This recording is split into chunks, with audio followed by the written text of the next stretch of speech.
e eu vou compartilhar a tela com vocês para a gente começar essa avaliação. Então, se vocês acompanharem o material que foi passado e o conteúdo programático da disciplina de vocês, que é a ementa, vocês vão observar que eu estou trabalhando com todos os conteúdos que são exigidos pela disciplina. Aí você fala, não, mas eu já sei tudo de ativo. Então, esse ativo que nós vamos trabalhar com ele de uma maneira que vocês não viram ainda. E tudo que for falado aqui é matéria para a prova do exame de suficiência do CFC. Então, eu preciso muito que vocês acompanhem, que vocês entendam, e se for preciso tirar dúvida, que vocês tirem as dúvidas também. A gente, em algumas aulas, eu tento fazer que não fica tão pesado, porque é muita teoria. Mas, enfim, hoje a gente vai trabalhar a teoria.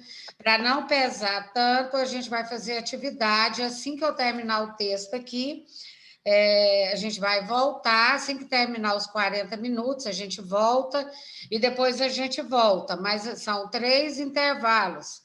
Mas assim que terminar o texto, vocês vão trabalhar para mim um questionário que eu vou passar agora, no término dessa primeira aula agora. E esse questionário é o que vocês vão ter que me devolver. Então, nós vamos falar hoje de ativos e mensurações do ativo.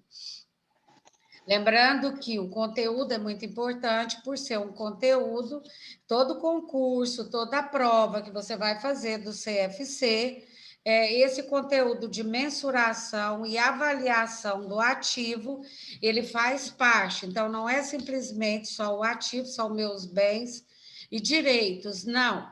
Então, o que representa o ativo? Ele representa a parte de valores positivos do patrimônio. Quando a gente está trabalhando ali no início do curso de Ciências Contábeis, é levantado aquela teoria que o ativo é tudo que a empresa tem de bens e direitos, certo? Então, aqui ele traz um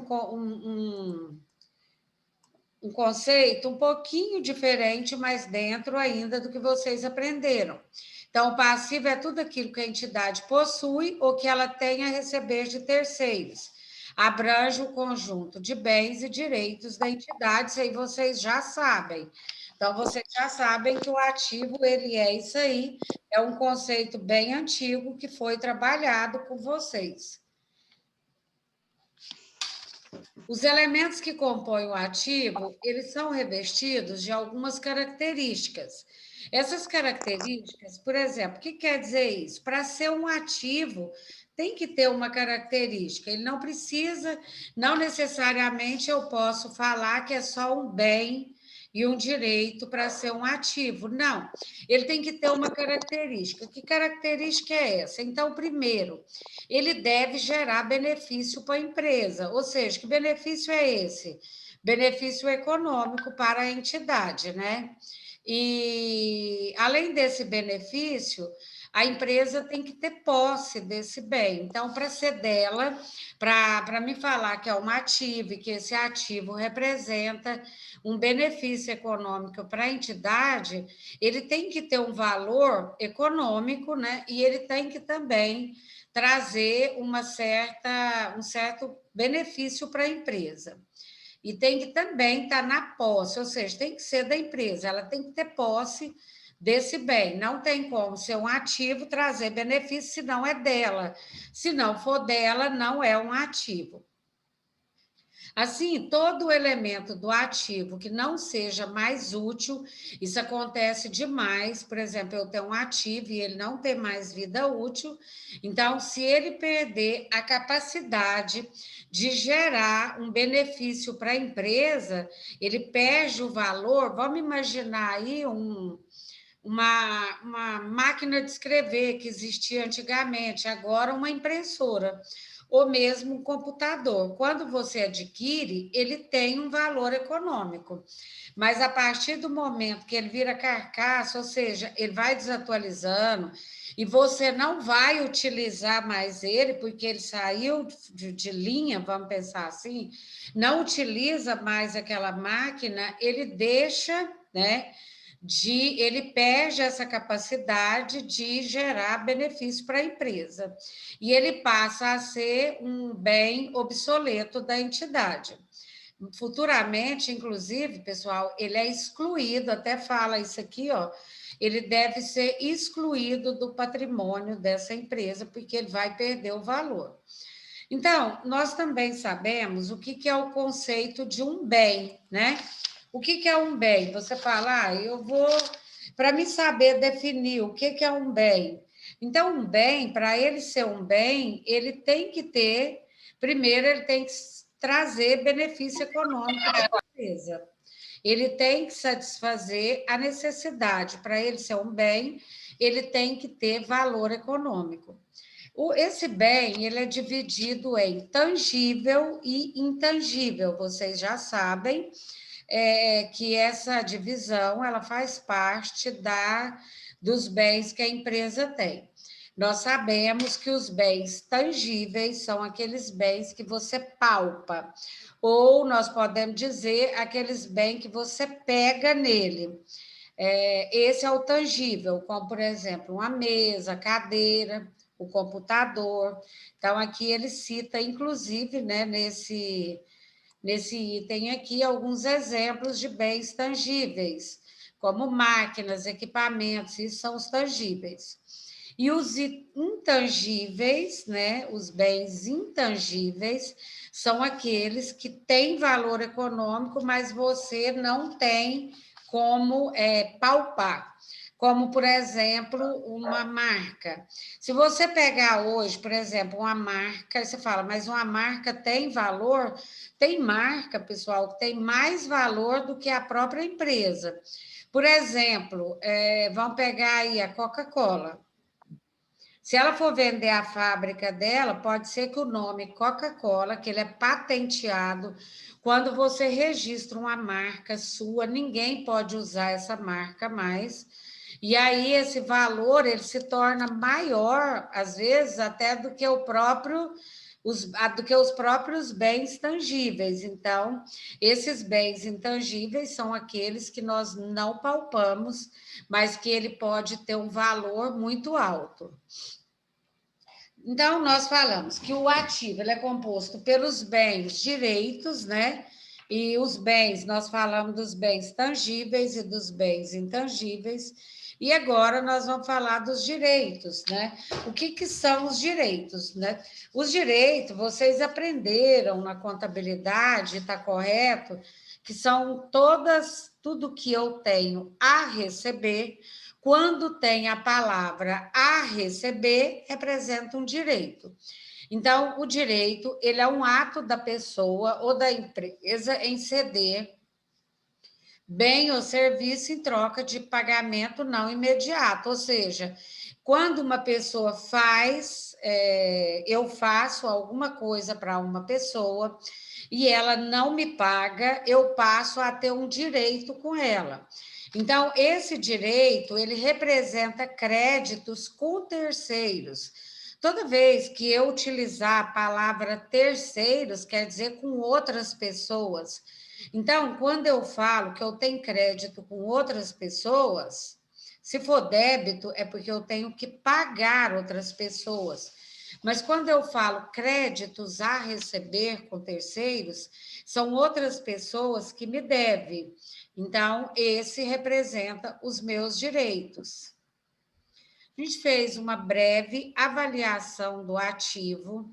É lógico que eu poderia ter trazido muito mais coisa aqui, a gente mais no final, quando nós estivermos falando do balanço patrimonial, a gente vai trabalhar alguns grupos, né?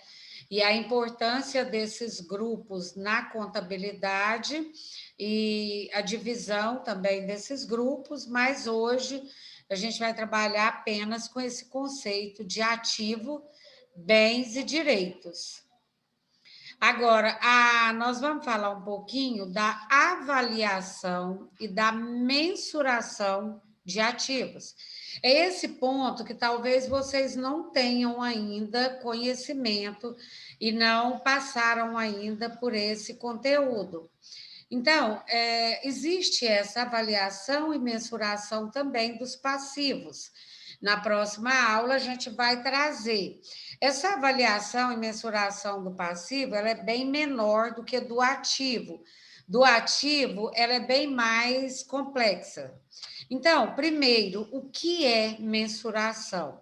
Então, mensurar é o ato de medir, ou seja, de determinar valor a certas grandezas. É sinônimo de medição. Na contabilidade, o termo mensuração, ele é utilizado em diversas áreas, como a contabilidade, dentro de outras disciplinas também. Por que ele é utilizado? Porque ele traz para mim uma visão de avaliação, de medir ou de determinar valor. Então, por que na contabilidade eu preciso utilizar essa mensuração?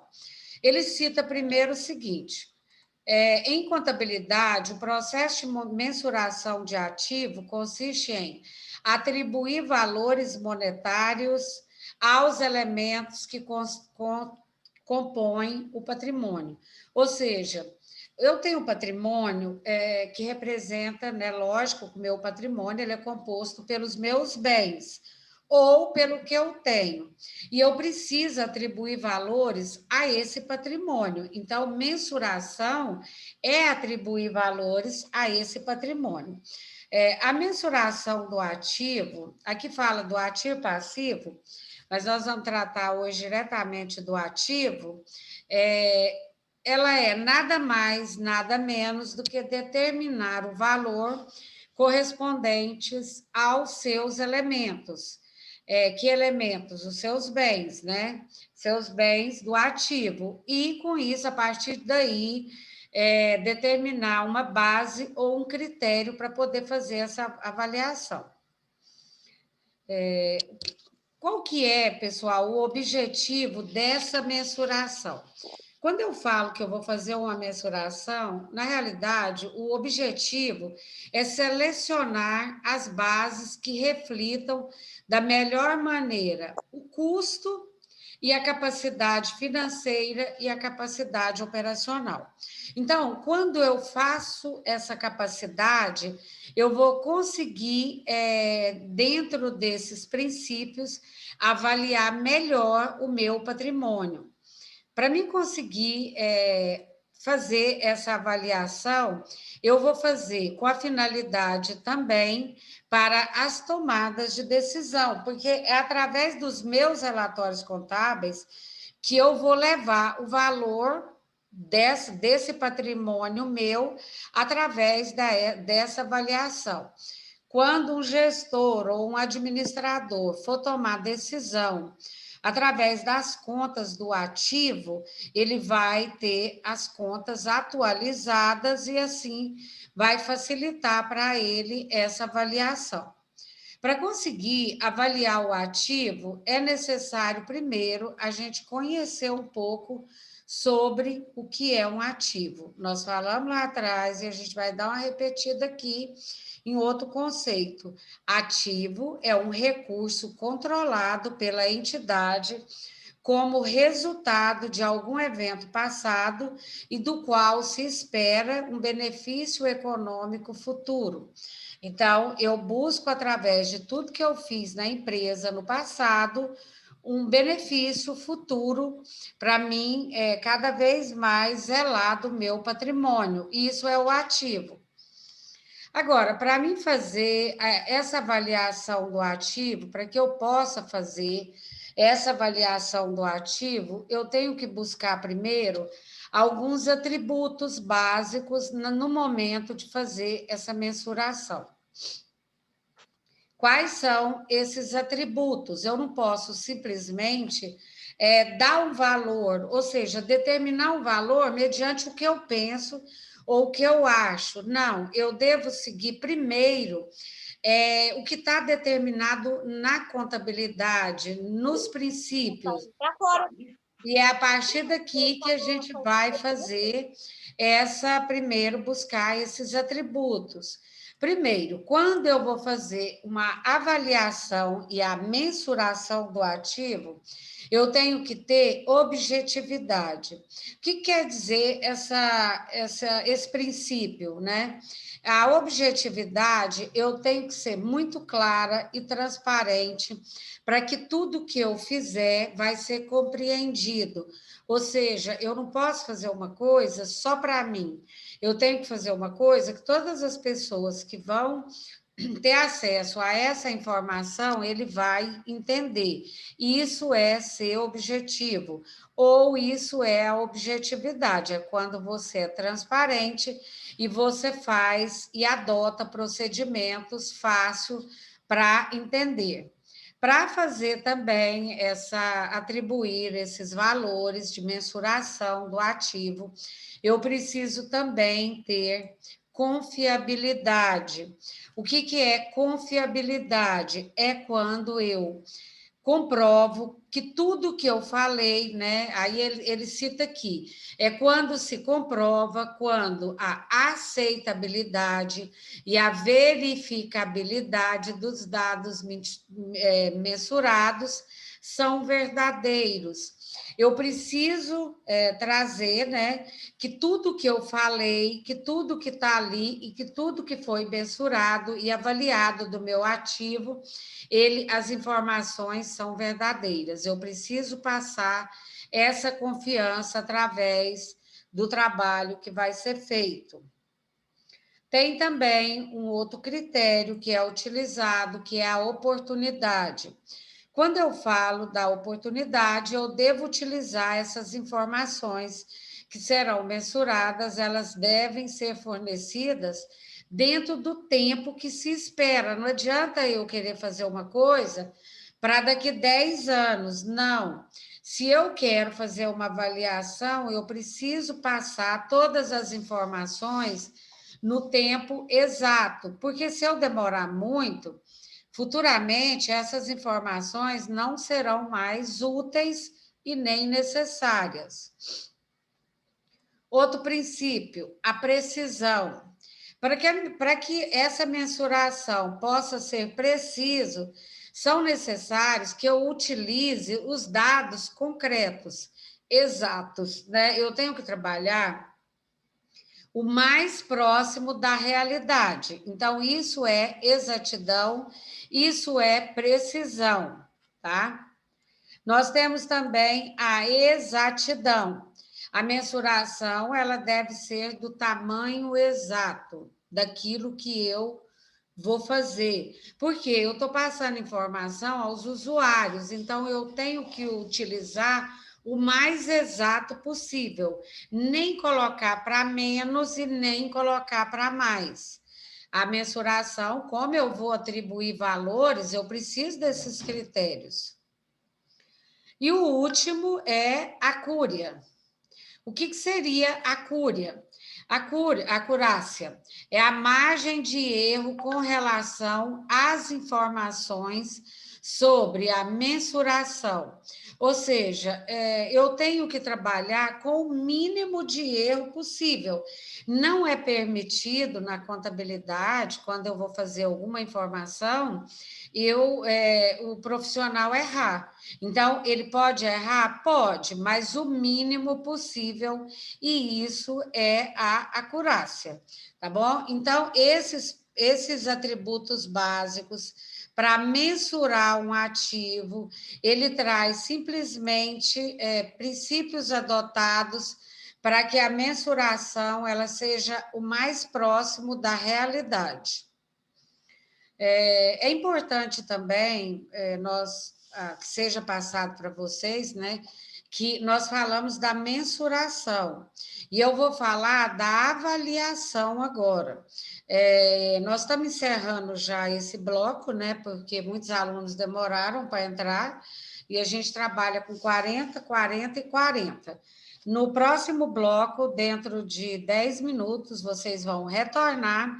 A gente vai concluir o material e eu já vou estar passando agora para vocês um questionário para a gente poder já fazer para o terceiro horário, para a gente poder somar os pontos. Quem não ouviu, quem entrou na aula depois, eu falei que no terceiro horário eu vou fazer a chamada e devido a alguns problemas de falta que nós tivemos com alguns alunos, e também nós vamos fazer uma atividade para somar toda a aula agora com os 3 pontos, porque a avaliação de vocês só vale 7. Então, eu aguardo vocês, eu vou estar colocando um novo link para a próxima aula, no máximo 10 minutos, eu aguardo vocês, tá bom, gente? Então, Certinho, professora. obrigada, viu? Até. É.